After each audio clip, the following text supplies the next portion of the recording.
Are you ready to meet the woman who terrified James Bond, slapped a talk show host on live television, and turned the entire fashion world upside down? The woman who said, "I don't like to be put in a box," and then proceeded to destroy every box society tried to create. This is the story of Grace Jones, the Jamaican hurricane who became a New York nightclub legend, a Paris supermodel, a Hollywood villain, and ultimately one of the most influential artists of the 20th century. What you're about to discover will completely change how you see fashion, music, and the very definition of what it means to be fearless. Grace Beverly Jones was born on May 19, 1948, in Spanish Town, Jamaica. But her story begins with a childhood that would forge the steel backbone she'd later become famous for. Her parents, Marjorie and Robert Jones, were deeply religious. Her father was a Pentecostal minister who believed in discipline that bordered on cruelty. When Grace was just 7 years old, her parents left Jamaica for Syracuse, New York, seeking better opportunities, leaving Grace and her siblings with their grandmother, and later with their tyrannical step-grandfather, Mass P. This man, who Grace would later describe as the devil himself, subjected her to beatings so severe that she learned to disconnect from physical pain, a skill that would paradoxically serve her well in her future career. The abuse was relentless. He would beat her for the smallest infractions, from not finishing her food to looking at him the wrong way. Grace learned to build walls around herself, to become untouchable, unreachable. She once said, "I was beaten for everything, for nothing. I was beaten until I couldn't cry anymore. But it made me strong. It made me realize I could survive anything." The Jamaican countryside of her childhood was both prison and sanctuary. While her step-grandfather's house was a place of terror, the natural world offered escape. Grace would climb trees, swim in rivers, and run wild through the hills. She developed a connection to the land that would later influence her art. The rhythms of Jamaica, from church hymns to the emerging sounds of ska and reggae, embedded themselves in her consciousness. She learned to move her body not just to avoid blows but to express freedom.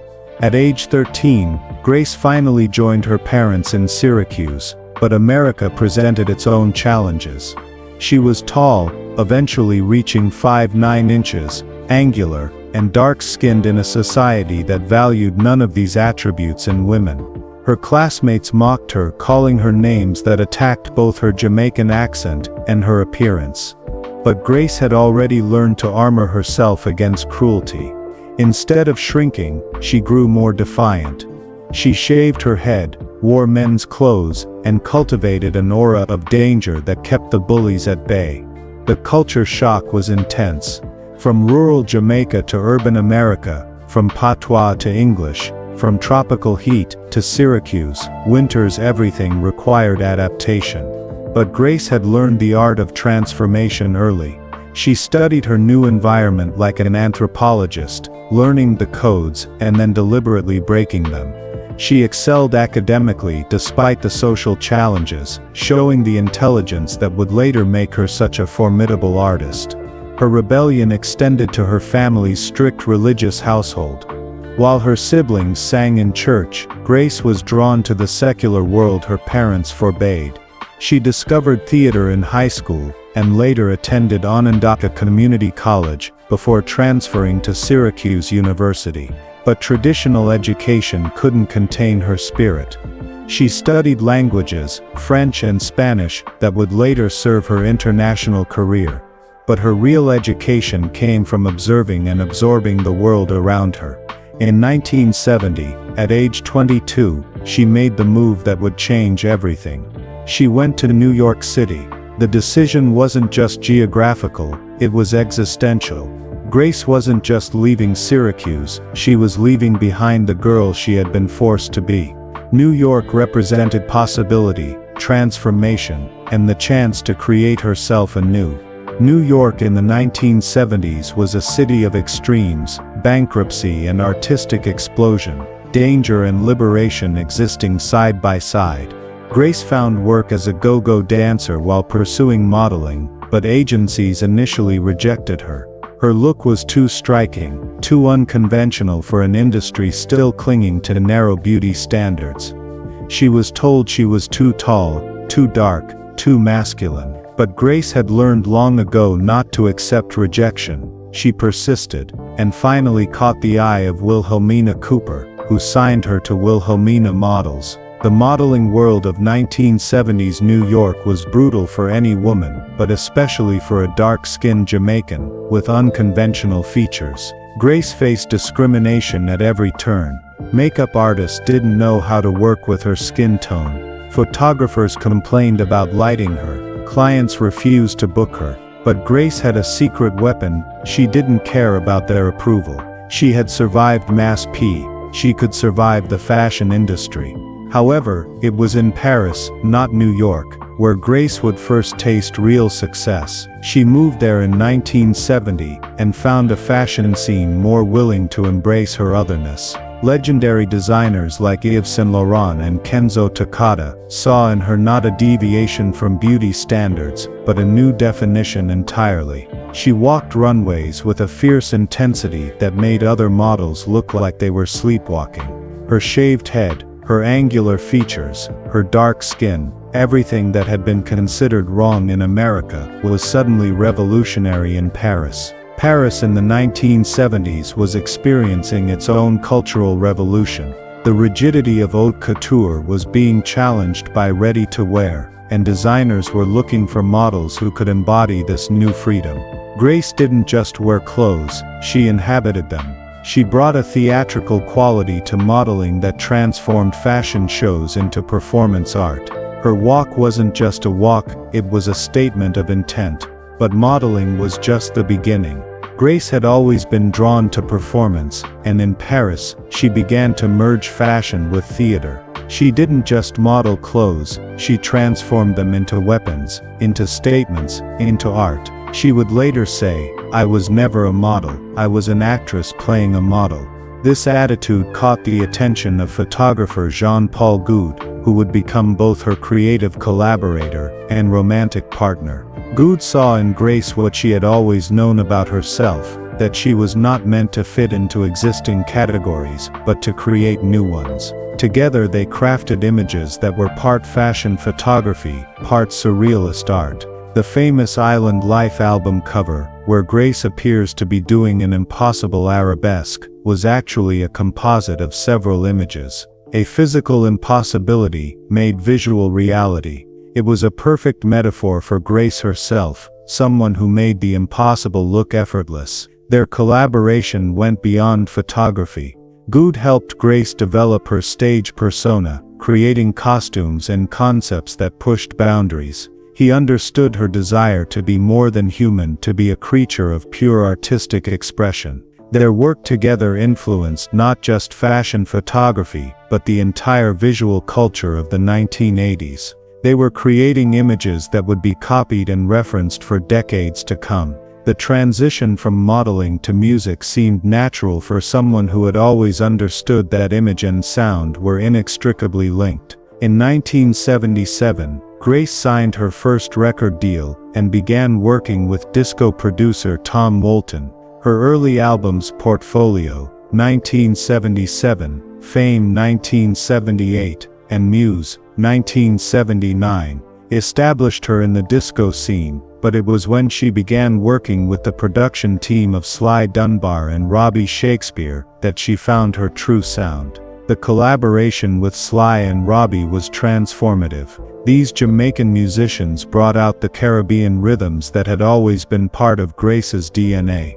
They understood that her voice, often described as masculine or harsh, was actually a powerful instrument that could convey both vulnerability and strength. Together they created a sound that was neither purely disco nor purely reggae, but something entirely new. The 1980s saw Grace evolve from disco diva to new wave icon. Albums like Warm Leatherette, 1980, and Nightclubbing, 1981 showcased a harder, more experimental sound that matched her increasingly theatrical stage presence. Her cover of La Vie en Rose, delivered in her distinctive growl, turned a French standard into something dangerous and seductive. Pull Up to the Bumper became a crossover hit, its automotive metaphors barely disguising its sexual content. Her live performances became legendary events. Grace would appear on stage in impossible costumes, geometric sculptures by Issey Miyake, Keith Haring body paint, or military-inspired pieces by Azzedine Alaïa.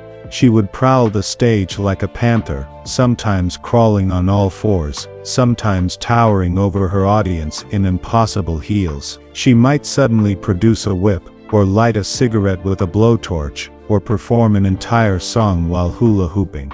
These weren't concerts, they were performance art pieces that happened to include music. The Paradise Garage performances in New York became the stuff of legend. Grace would perform until dawn, her sets becoming increasingly wild as the night progressed. She understood that nightclub performance was about creating a collective experience, about breaking down the barriers between performer and audience. She would descend into the crowd, dance with strangers, create moments of connection and confrontation that blurred the line between reality and performance. Hollywood inevitably came calling, and Grace brought the same intensity to film that she did everything else. Her role as May Day in the 1985 James Bond film, A View to a Kill, remains one of the most memorable Bond villain performances. She insisted on doing her own stunts, including a death-defying leap from the Eiffel Tower. Her fight scene with Roger Moore was so intense that she actually injured him during filming.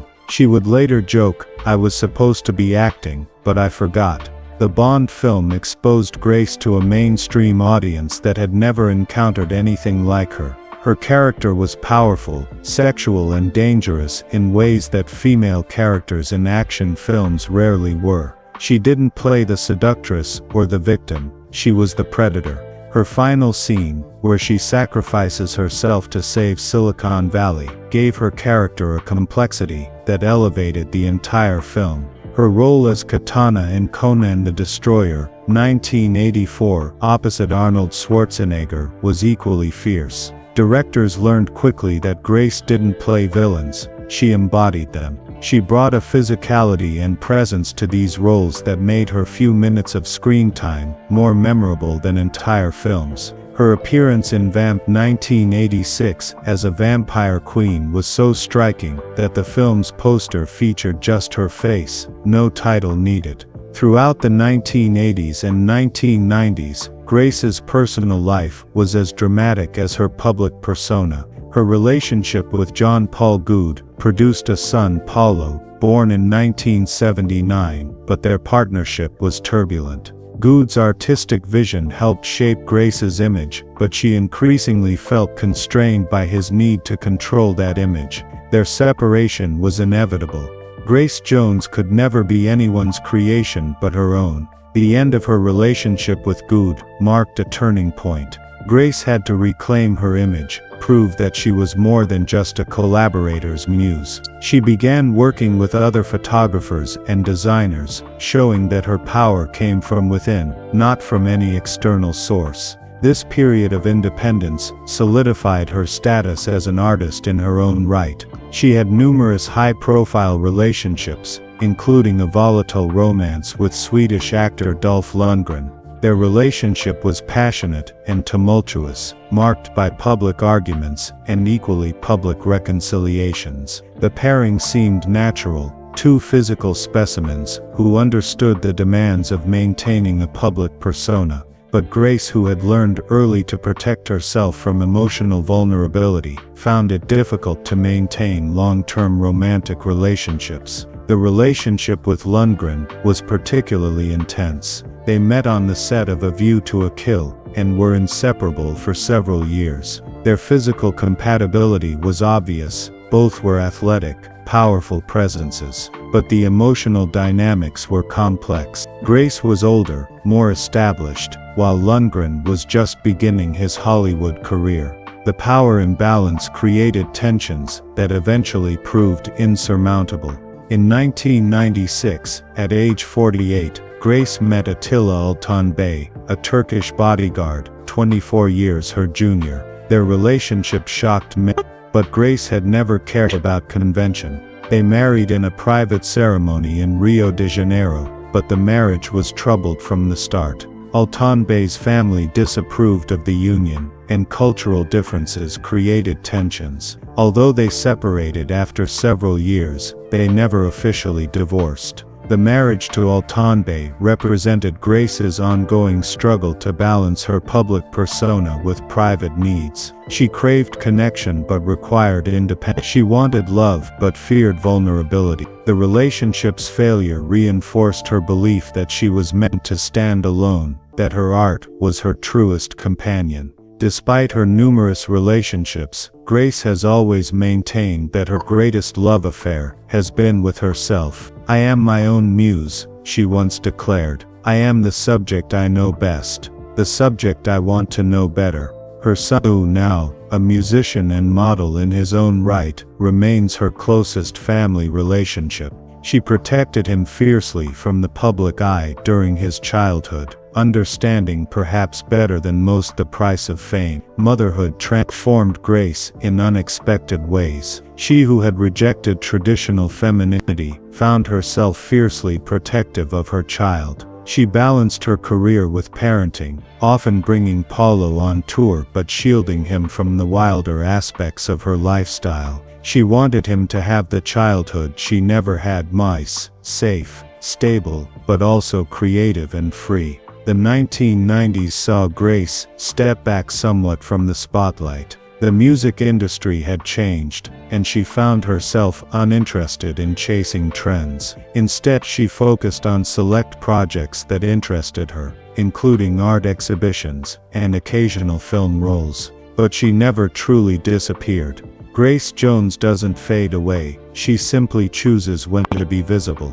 This period of relative quiet was actually one of artistic exploration. Grace began painting, sculpting, exploring visual arts beyond photography. She collaborated with contemporary artists, appeared in experimental films, and continued to push boundaries in smaller, more intimate settings. She was preparing for her next evolution. Her autobiography, "I'll Never Write My Memoirs," published in 2015, was as uncompromising as its author. In it she settled old scores, revealed new secrets, and reflected on a life lived entirely on her own terms. The book's title was itself a joke. She had sworn she'd never write a memoir, then did it anyway. Classic Grace Jones. The memoir revealed depths that her public persona had hidden. She wrote about her childhood trauma with unflinching honesty, about the cost of maintaining her image, about the loneliness that came with being an icon.